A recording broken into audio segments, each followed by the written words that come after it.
Bonjour à tous, bienvenue dans cette vidéo où nous allons explorer l'utilisation des connecteurs. Nous allons voir comment appliquer des connecteurs d'axe et de boulons sur un assemblage mécanique de bielle et piston.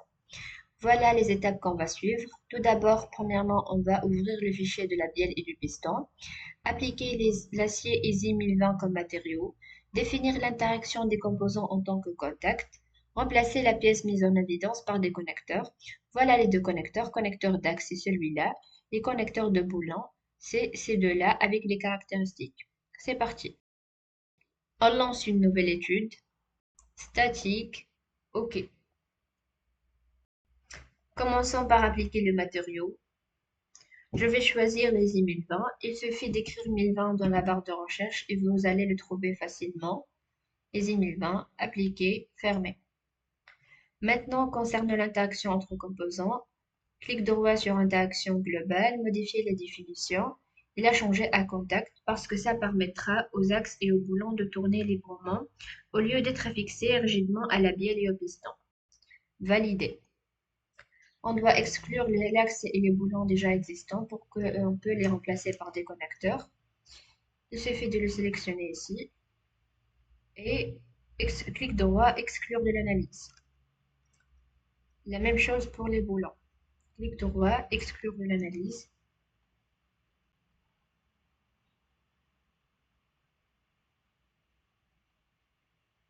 Et finalement celle-là, exclure de l'analyse. OK. Maintenant passons aux connexions. Clic droit et sélectionner axe. Il faut sélectionner deux faces, celle-là et l'autre de l'autre côté et celle-là. Voilà. Voyons les caractéristiques des connecteurs. Concernant le connecteur d'axe, il limite la translation et la rotation. Type de connecteur distribué, matériau acier allié, contrainte de traction 500 mm². Aucune rotation. Distribué. Ici, données de résistance, cocher données de résistance. Matériau, c'est acier allié par défaut.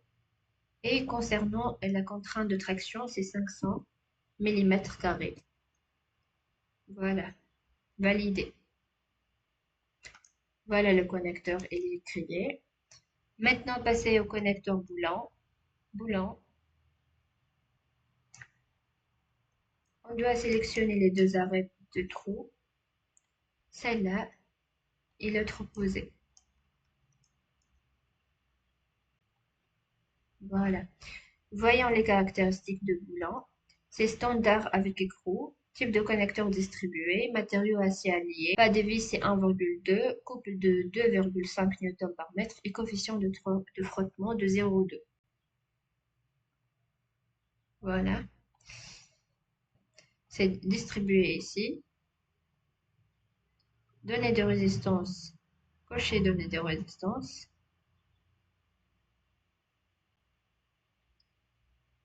Pas de filetage c'est 1,2. Couple c'est 2,5. 2,5. Coefficient de frottement c'est 0,2. Voilà. Validé. Maintenant, il suffit de copier ce connecteur-là, copier, aller dans connecteur et le coller et changer les arêtes. On doit clic droit, modifier la définition et changer les deux arêtes. Celle-là et l'autre opposée. Voilà. Validé. Maintenant, passons au déplacement imposé. Clic droit sur un déplacement imposé avancé. On va sélectionner déplacement sur des faces cylindriques et sélectionner les faces de ce cylindre-là. Voilà. Je vais limiter les translations radiales et l'axiale. OK. Maintenant, passons au chargement externe. Force. Je vais appliquer une force sur cette surface-là. Elle va être de 3500 newtons. OK. Et total. OK. Maintenant, passons au maillage. Maillage, clique droit sur maillage.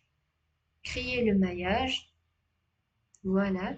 Juste, je vais changer les paramètres de maillage au maillage standard.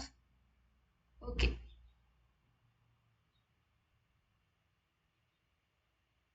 Et maintenant, j'exécute l'étude.